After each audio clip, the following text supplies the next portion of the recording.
The text went to the wrong number at exactly 2:47 a.m. He broke my arm. I don't know what to do. Please help me. Safia's hands shook as she hit send, tears blurring her vision. Her ex-boyfriend Marcus had just shattered her ulna during an argument that had escalated in his apartment. She'd managed to escape while he passed out drunk, cradling her swelling arm as she stumbled into the Seoul night. Her mother was supposed to be awake. They'd planned a video call for this exact time, accounting for the time zone difference between South Korea and Atlanta. What Safia didn't know was that she'd transposed 2 digits. Minyi was reviewing execution orders when his phone vibrated. The message appeared on his screen, interrupting a spreadsheet detailing weapon shipments. For a moment, he simply stared at it. In his world, broken bones were currency. Threats, promises kept. He ran the largest Korean-Filipino crime syndicate in Seoul, and his nights were typically filled with blood, not Chinese letter calls from strangers. His first instinct was to ignore it, probably a prank or someone's drunk drama. But something made him respond. Who is this? Safia's phone buzzed. She blinked through her tears, confused by the curt response. Her mother usually answered with endearments, worry, immediate action plans. Mom, it's Safi, I'm near Itaewon. Marcus went crazy. My arm, I think it's really broken. Should I go to the hospital? Minyi's jaw tightened. He'd been called many things in his 32 years, but never Mom. Still, something about the message's raw fear triggered an unfamiliar response. He found himself typing. This isn't your mother, but yes, go to the hospital. Now, which one are you closest to? Safia's heart stopped. Wrong number. She texted a complete stranger about Marcus, about her injury, about her vulnerability in a city where she'd only lived for 4 months teaching English. Panic flooded through her. Oh God, I'm so sorry, please delete this. She was about to block the number when another message appeared. I asked which hospital. The commanding tone should have frightened her. Instead, something in those 4 words felt oddly stabilizing. Her arm throbbed viciously, and she was alone on a street corner at 3 a.m, unsure if Marcus might come looking for her. Asterisk Severance Hospital, but I can manage. Really sorry for bothering you. Stay where you are, sending a car. Safia's eyes widened. What? No, I can't. Her phone rang. The same number. Against every instinct that screamed stranger danger, she answered. Don't move from that location. The voice was male, deep, with perfect English wrapped in a Korean accent that made each word sound like an order. A black Mercedes will arrive in 6 minutes. The driver's name is Junho. He'll take you to Severance. I don't even know you, Safia whispered, though her arm was screaming now, and the adrenaline was wearing off, leaving only pain. You know I'm someone awake at 3 a.m. who responds to emergency texts. There was a pause. And you know you need help, your pride or mine, which matters more right now. Safia closed her eyes. He had a point and she was scared Marcus might appear. Okay, thank you. The man who broke your arm, is he following you? I don't think so. He was pretty wasted. If he shows up before my car arrives, call this number immediately. Something in his tone made it clear this wasn't a man who made empty offers. Understood. Yes. The line went dead. True to his word, a sleek black Mercedes pulled up exactly 6 minutes later. An older Korean man with kind eyes stepped out. Miss Safia. She startled. How do you know my? Boss is very thorough. Junho opened the back door. Please, hospital first, questions later. The emergency room staff at Severance treated her like visiting royalty the moment Junho spoke quietly to the intake nurse. Safia was ushered past the waiting area into a private examination room. Her arm was x-rayed, confirmed broken, set, and casted within 90 minutes, a miracle by any hospital's standards. She was signing discharge papers when Junho reappeared. Boss wants to know if you're pressing charges. Safia looked up, startled. Against Marcus. Is that his name?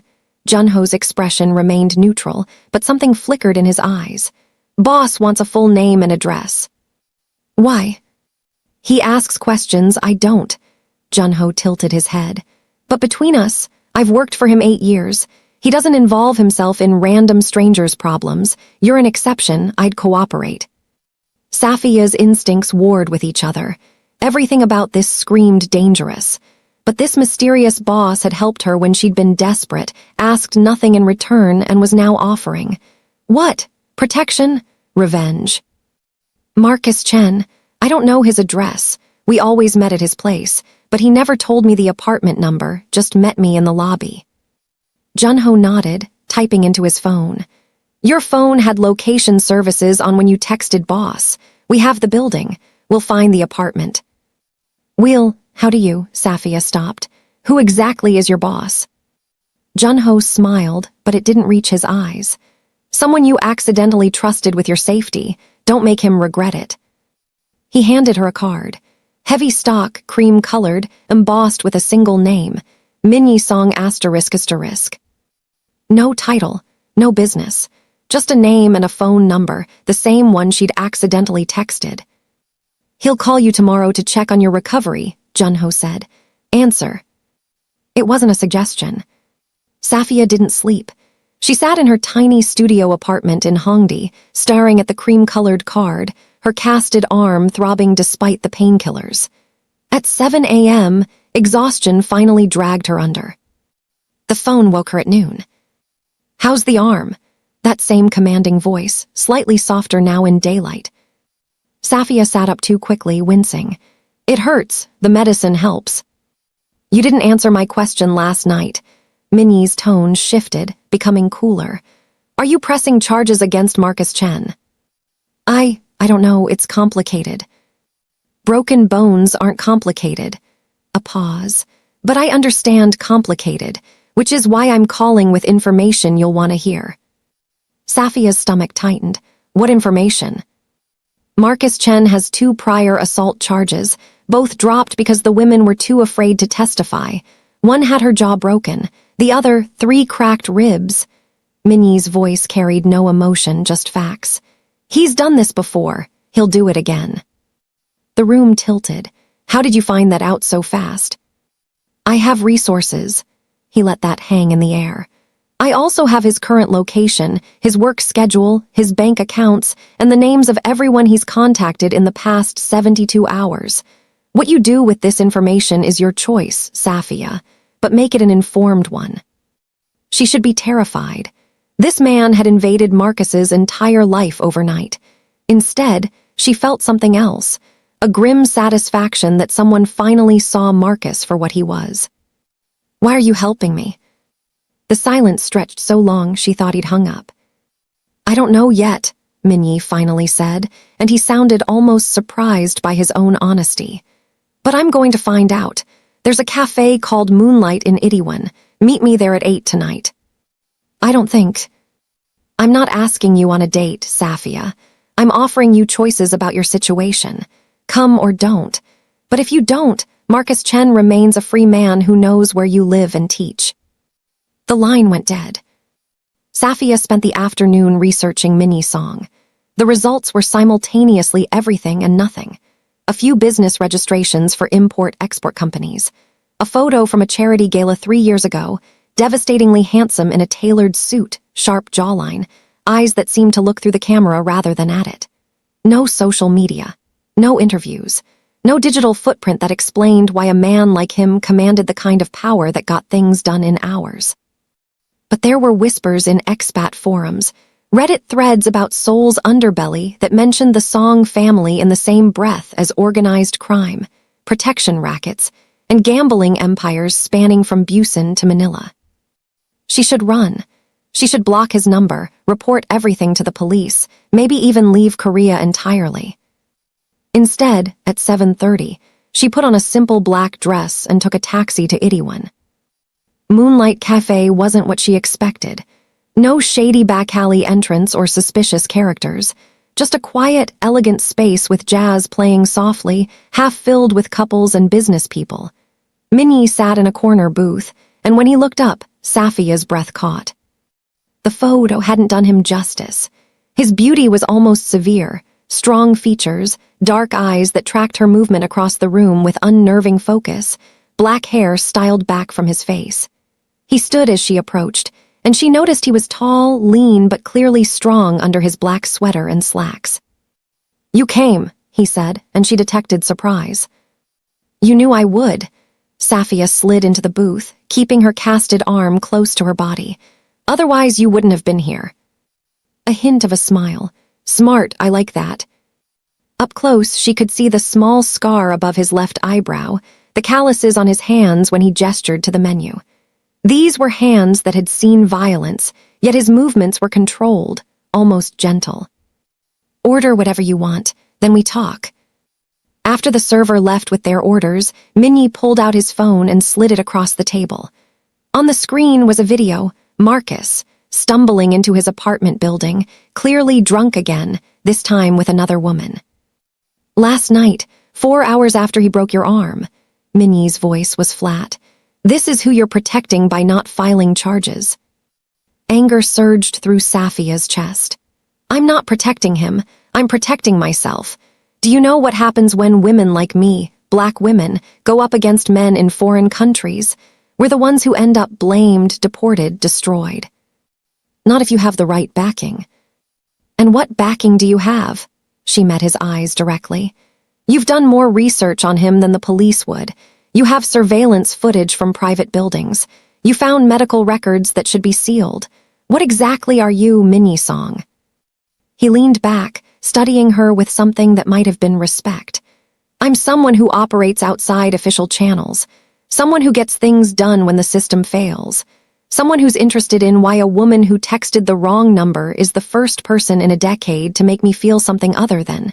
He stopped abruptly. "Other than what?" "Nothing." He pulled his phone back. "Forget I said that." But Safia had seen it, a crack in the armor, a glimpse of something human underneath the cold efficiency. "You were going to say other than nothing. You don't feel anything normally, do you?" Minnie's jaw tightened. "You should eat. Your food's getting cold."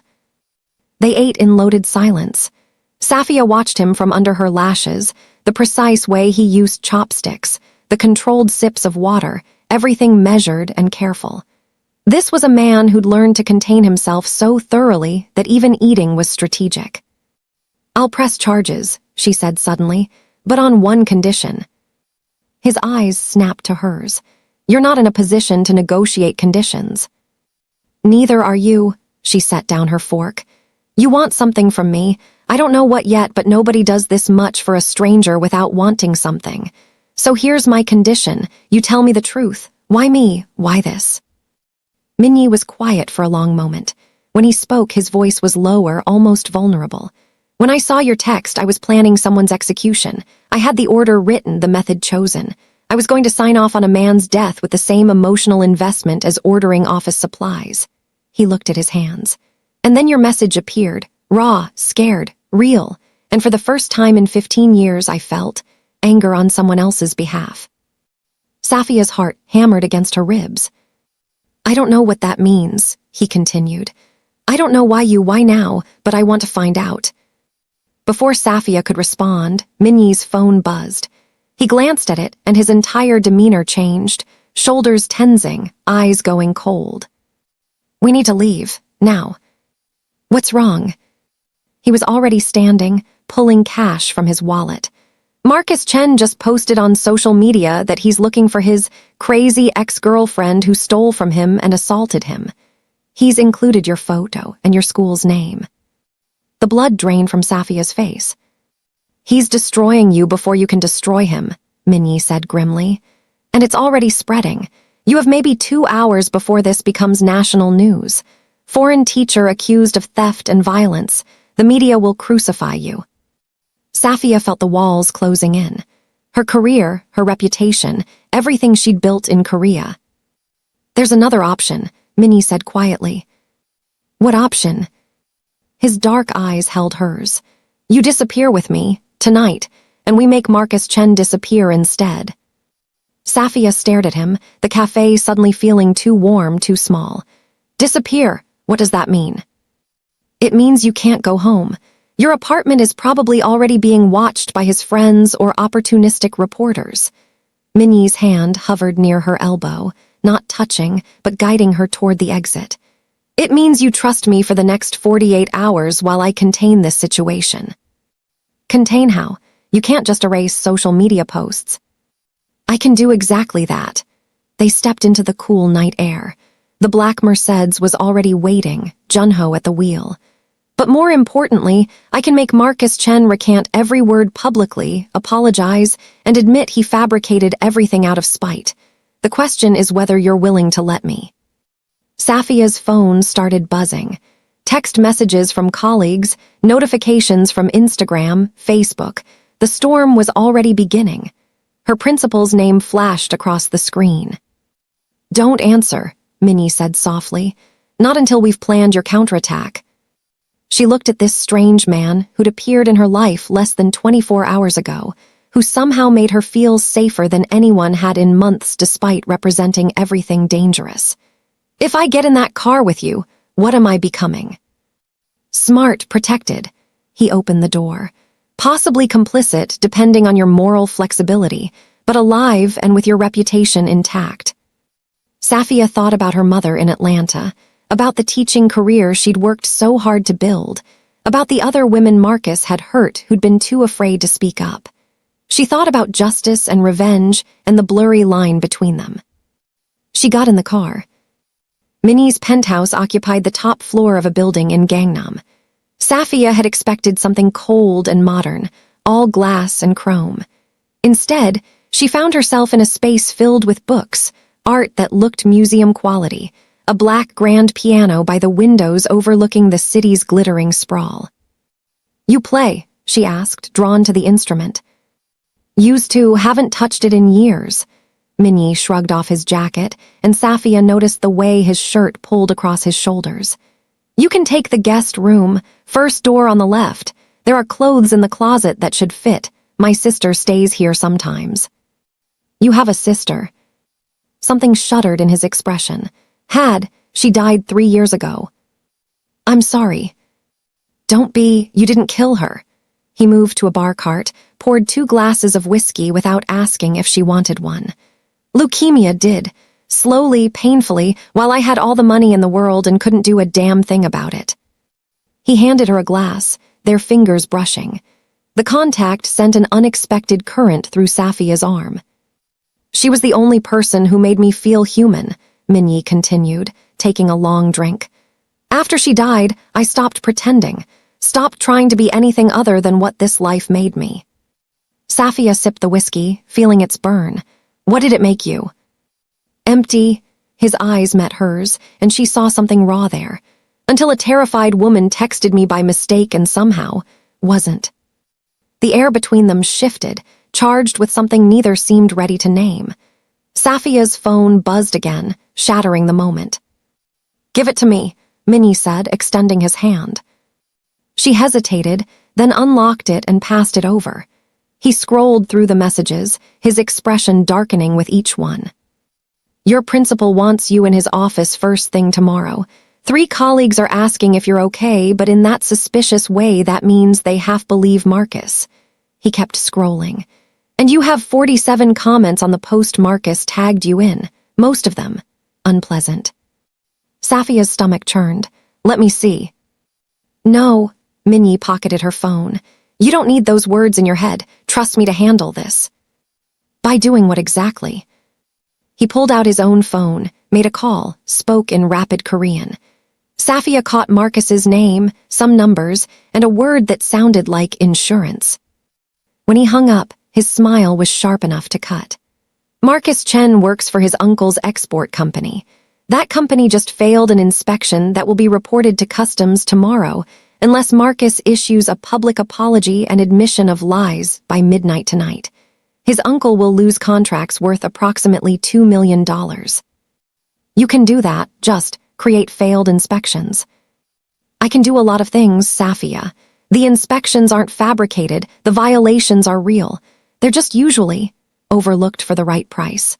Minnie moved closer, and she caught his scent, something clean and expensive with an undertone of danger. "Marcus's family won't pay that price if it means protecting a nephew who's about to cost them everything." "That's blackmail." "That's leverage, there's a difference." He tilted his head, studying her. Does it bother you? It should. Everything about this should terrify her. But watching him work, seeing the cold calculation behind those dark eyes as he dismantled her abuser's life with a few phone calls, Safia felt something close to exhilaration. No, she admitted quietly. It doesn't bother me at all. Something flared in Minnie's expression. He stepped closer, close enough that she had to tilt her head back to maintain eye contact. You're not what I expected. What did you expect? Someone who needed saving, someone fragile. His gaze dropped to her lips, then back up. But you're not, are you? You're angry, you want blood, not rescue. Safia's heart raced. Is that wrong? No. His voice dropped to barely above a whisper. It's the first honest thing anyone said to me in months. Her phone in his pocket buzzed insistently. Minnie pulled back, checked it, and his smile turned predatory. Marcus just posted a public apology. Says he was drunk, lying, that you never stole anything or hurt him. He's begging forgiveness and admitting he was the one who assaulted you. Minnie showed her the screen. His uncle works fast when his money's threatened. Relief flooded through Safia, followed immediately by suspicion. That was too easy. That was incentive meeting opportunity. Minnie refreshed the page. And here come the comments calling him trash, supporting you, demanding he be arrested. The narrative just flipped completely. What about the assault charges? Will he actually face consequences? That depends on you. I can make sure he's prosecuted. I can also make sure he's permanently unable to hurt anyone else. The way he said it left no doubt about his meaning. Safia should have been horrified. Instead, she found herself asking, what would your sister have wanted you to do? Minnie flinched as if she'd struck him. That's not fair. Neither is any of this. She moved closer, emboldened by whiskey and adrenaline. You said she made you feel human. What would she say about you offering to kill someone for a stranger? She'd say I'm trying to feel something again and latching onto the first person who made that possible. His voice was rough. She'd say I'm projecting my failure to protect her onto protecting you. She'd tell me to be careful because I don't do anything halfway, and whatever this is, he gestured between them, it's already becoming more than it should be. And what would you say back? Minnie's hand came up, fingers ghosting along her jaw without quite touching. I'd say she's right, and I'd do it anyway. The moment stretched taut between them. Then his phone rang, harsh and insistent. He answered in Korean, his expression shifting from intense to cold in seconds. When he hung up, he was no longer the man who'd almost touched her face. He was someone else entirely, dangerous, calculating, distant. We have a problem, he said. Marcus didn't post that apology. Someone's impersonating him, which means someone else is playing in this game.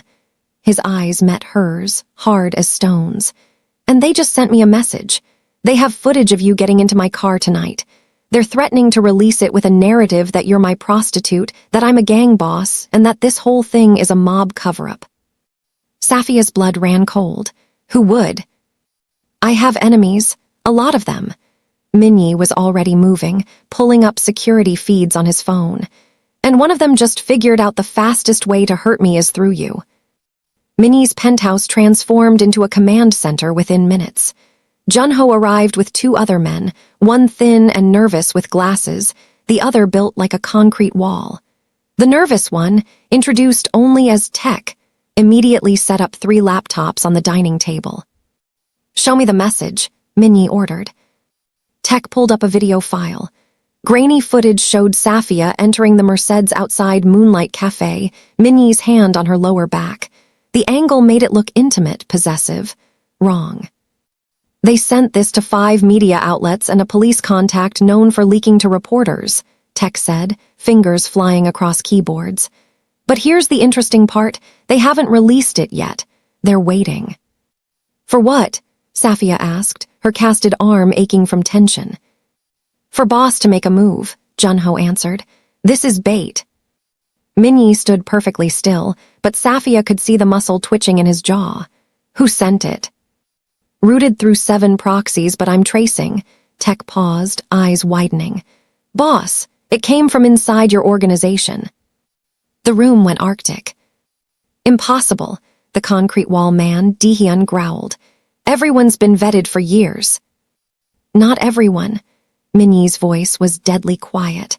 We took on the Manila crew 6 months ago after the merger. 40 new people I didn't personally vet because I trusted Vicent to handle his own men. Vicent's your partner, Junho said carefully. He wouldn't. Vicent's Filipino operation has always resented the Korean side having final authority. This, Minnie gestured at the screen showing Safia's image, is him testing whether I'm compromised, whether I've developed a weakness. Safia felt sick. I'm the weakness. Minnie's eyes snapped to hers, something fierce burning there. You're not weak. You're leverage someone thinks they can use. He turned to Tech. How long until you trace it to a specific person? 2 hours, maybe less. You have one. Dehyun, I want security doubled on all our operations. If this is Vicent making a move, he won't stop with one video. Junho, he paused, something shifting in his expression. Take Safia to the safe house in Buckhanson. No, Safia stood, surprising everyone including herself. You're not shipping me off while you handle this. This isn't a negotiation. You're right, it's not. She moved closer to him, aware of every eye in the room tracking the movement. Because I'm not some damsel you can stash away. That video exists because of me, which means I'm already in this. Hiding me makes you look weak. Keeping me here makes you look powerful enough not to care what your enemies think. Minnie stared at her for a long moment. Then, unexpectedly, he laughed. A real laugh that transformed his face into something younger, almost boyish. She's right, he said to Junho, who looked stunned. Vicent expects me to hide her, protect her, prove she matters, if instead I parade her around like I have nothing to hide. He smiled dangerously. What does that do to his narrative? Makes him look like he's grasping at straws, Tech offered quietly. Exactly. Minnie pulled out his phone. We're going out. Somewhere public, visible, where we'll be photographed. Then we're going to my club in Gangnam, where half the city's elite will see us together. By morning, any story Vicent tries to spin will look like desperate propaganda. That's insane, Dehyun muttered. That's strategy. Minnie looked at Safia.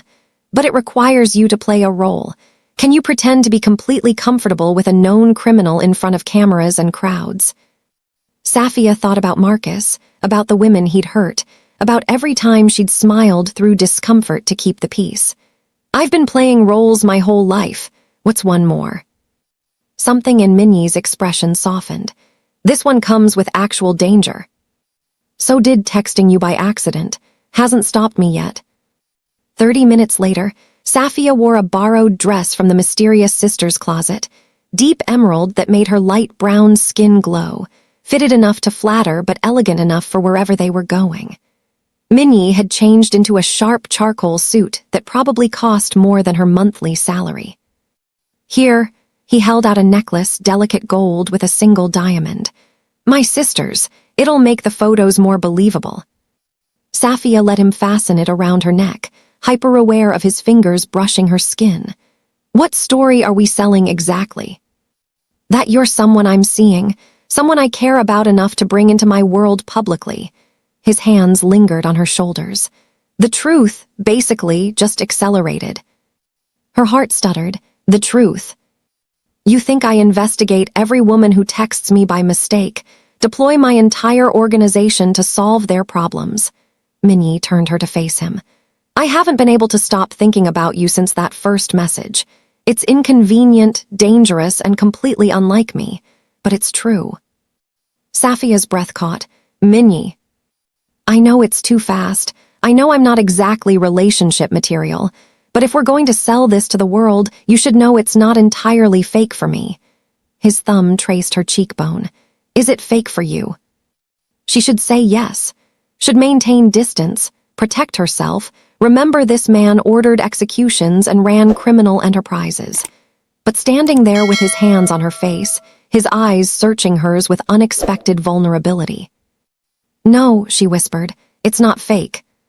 He kissed her then, and it was nothing like she'd imagined. Not rough or demanding, but almost careful, like he was afraid she might break. or maybe like he might break. When he pulled back, his eyes were darker. We should go before I forget why we're doing this. The restaurant was exclusive, the kind of place where you needed connections just to get a reservation. Minyi walked in like he owned it, which Safia learned from Junho's whispered comment he partially did. Heads turned.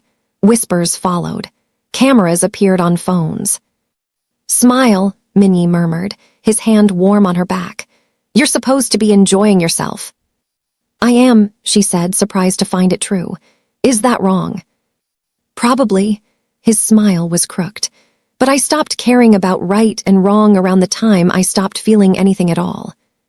They were seated at the best table, served wine that tasted like liquid gold. Minyi ordered in Korean, then translated each dish as it arrived, watching her reactions with an intensity that had nothing to do with the food. "Why did you stop playing piano?" Safia asked suddenly. The question caught him off guard. "My sister used to listen. After she died, it felt like playing for ghosts." "Maybe ghosts need music too." He studied her for a long moment. "How are you real?" Before she could answer, Tech's voice came through the discreet earpiece Minnie wore. Safia watched his expression harden. "What is it?" she asked quietly. "They found the leak. It's not Vicent's crew." His eyes met hers, and something like dread flickered there. "It's Min Seo, my cousin, someone I've known since childhood, trusted with my life." "Why would he?" "Because I promised him my sister before she got sick. Arranged marriage, alliance building, the works. When she died, the alliance died with her." Minnie's hands clenched on the table. "Apparently he's been working with Vicent for months, feeding him information, waiting for the right moment to stage a coup." "What happens now?" Minnie stood, extending his hand. "Now we go to my club, we dance, we let everyone see that I'm untouchable. And then," his smile turned razor-sharp, "I remind Min Seo why betraying me was the last mistake he'll ever make." The club was pure excess. Lights, music, beautiful people moving like a single organism. Minnie led Safia through the crowd, and it parted for them like water. A VIP section overlooked the dance floor, already occupied by men in expensive suits and women dripping diamonds. And there, in the center, sat a Korean man around Minnie's age with familiar features and cold eyes. "Min Seo." "Cousin," Minnie said pleasantly, loud enough to carry over the music. "I see you've made yourself comfortable. How thoughtful, saving me a seat." Min Seo's smile didn't reach his eyes. "Minnie, I heard you were bringing a guest. How unexpected." His gaze raked over Safia with obvious disdain. "Though I suppose we all handle grief differently, your sister would be." "Careful," Minnie's voice dropped to something lethal. "Choose your next words very carefully." The entire VIP section had gone quiet, predators sensing blood in the water. Min Seo stood slowly. "Or what? You'll kill your own family over some foreign woman you met yesterday," he laughed. "You've gone soft, Minnie. Everyone sees it. This," he gestured at Safia, "proves it." Minnie pulled Safia closer, his arm around her waist, possessive and protective. "You're absolutely right. I have changed. Meeting her reminded me what it feels like to care about something other than power and money." His smile was terrifying. "Which is unfortunate for you, cousin, because now I care about what happens to her more than I care about our shared blood. And you just threatened her by proxy." "I didn't. You sent that video to hurt me by hurting her. You allied with Vicent to overthrow me, but you needed leverage first. You thought she was my weakness." Minnie's eyes glittered dangerously. "She's not my weakness, Min Seo. She's my reason to stop being merciful." The door to the VIP section burst open. Junho and a dozen men poured in, surrounding Min Seo's people. "Wait," Min Seo's confidence cracked. "We can discuss this."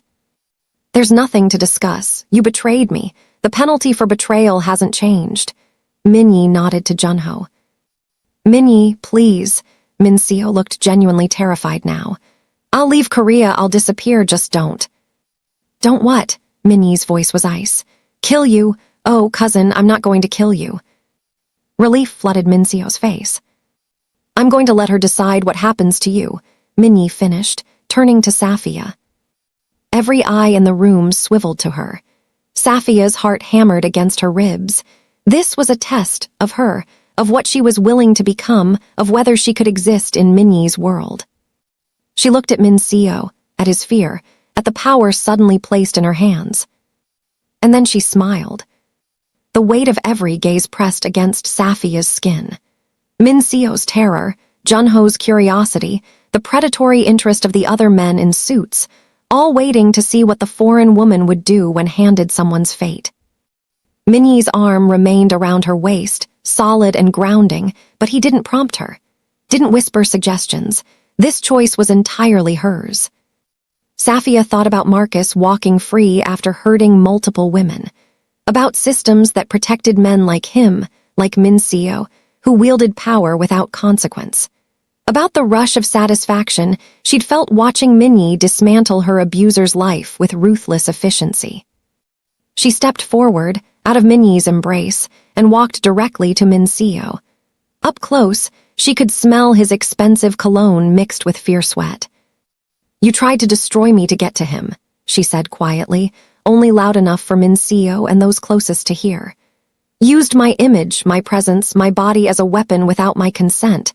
Do you know how many times men have done that to me? Used me as a prop in their games." Mincio's throat worked. I didn't think. "No, you didn't think of me as a person at all, just a tool." She glanced back at Minnie, whose expression was unreadable. "Here's what's going to happen. You're going to send a message to Vicent and anyone else plotting against Minnie. You're going to tell them exactly what I am to him, not a weakness, but a partner who's just as ruthless as he is when someone threatens what's hers."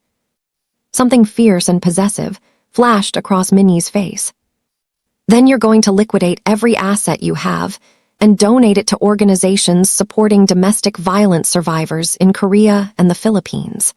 Everyone, every peso. You'll live on whatever legitimate salary you can earn, and you'll spend the rest of your life knowing a woman you tried to use as leverage is the reason you lost everything." Mincio's face went white. That's everything I have." "Which is still more than you deserve." Safia's smile was sharp. "But it's better than what he would have done to you. Ask yourself which mercy you prefer, mine or his." Silence, then Mincio's head dropped in defeat. "I'll do it." "Good," Safia turned to Minnie. "Is that acceptable?" The look in his eyes made her stomach flip. Pride, desire, something darker and more consuming.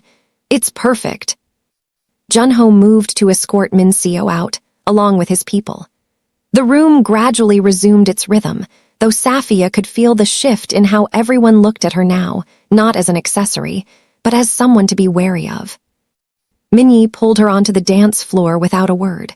The music was slower now, sensual, and his hands settled on her hips like he had every right to touch her. "That was unexpected," he murmured against her ear.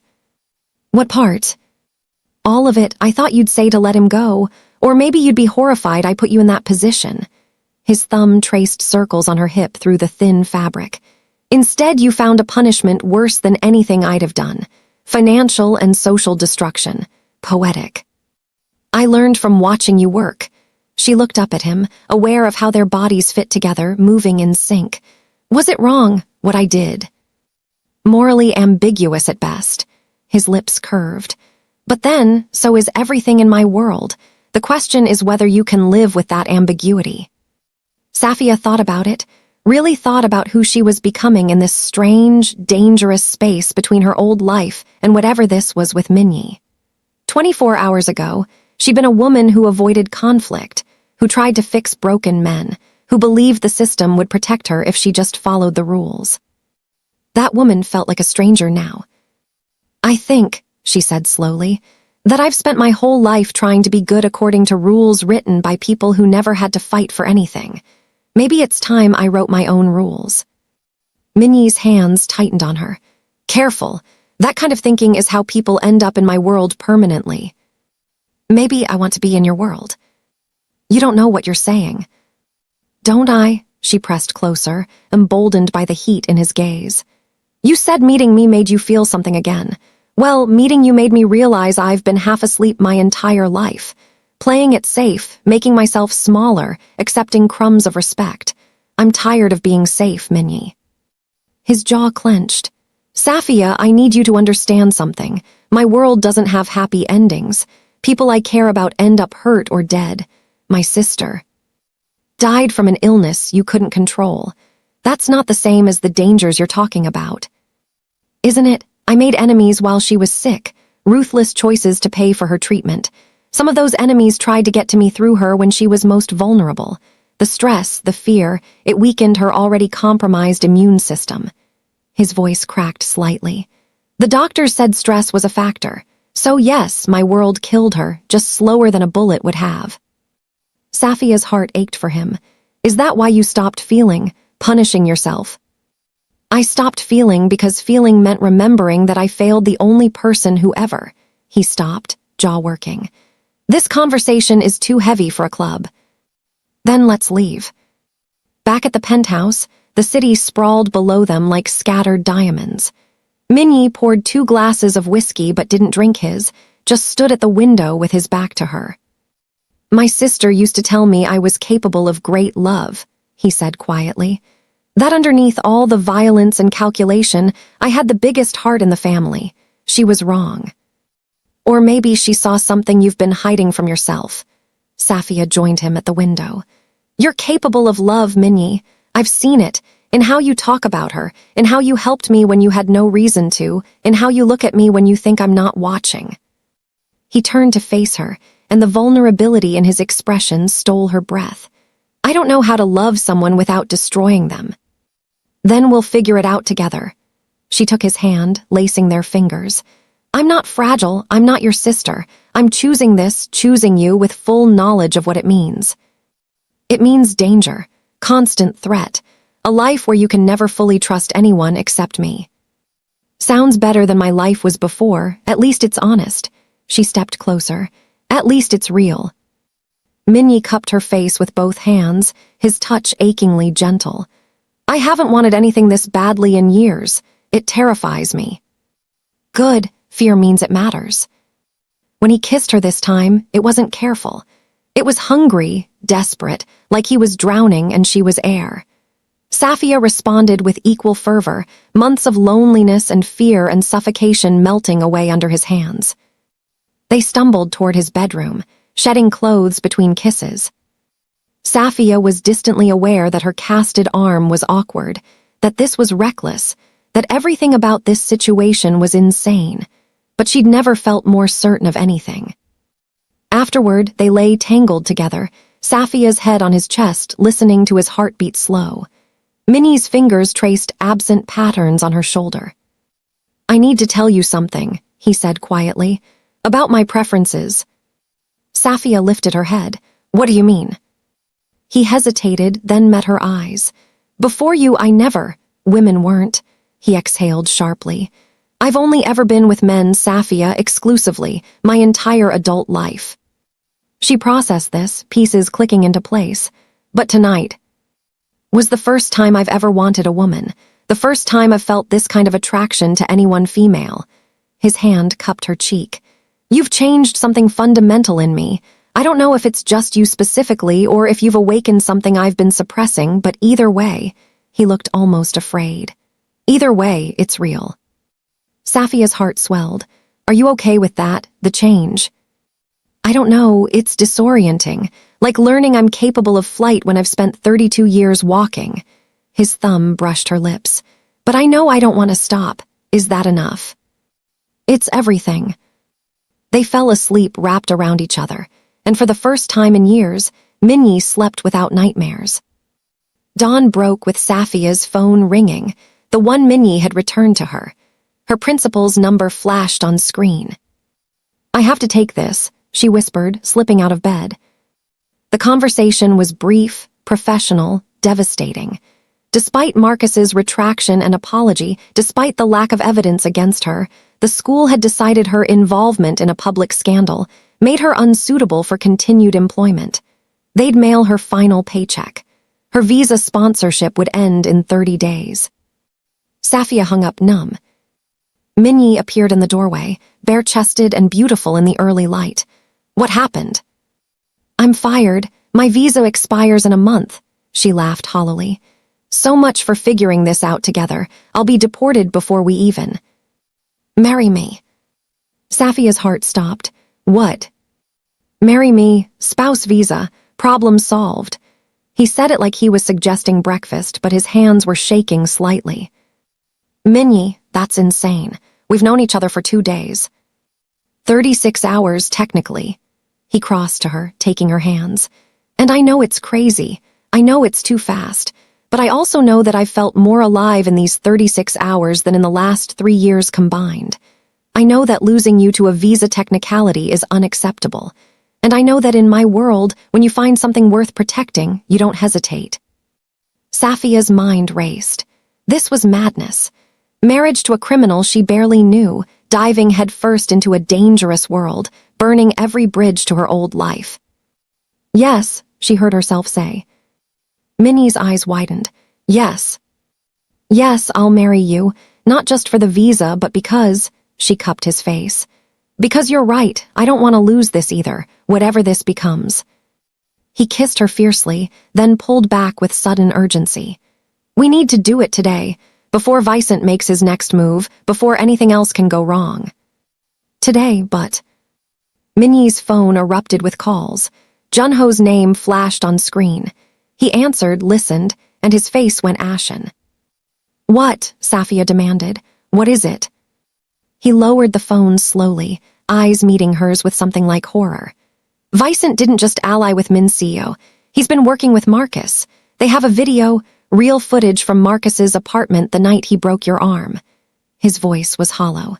And they're claiming I ordered the assault to manipulate you into my organization, that this whole thing was orchestrated to trap you. Safia's world tilted. That's impossible. You didn't even know me. They've doctored timestamps, created fake communications, built an entire narrative that I'm a predator who targets vulnerable foreign women. Minnie's jaw clenched.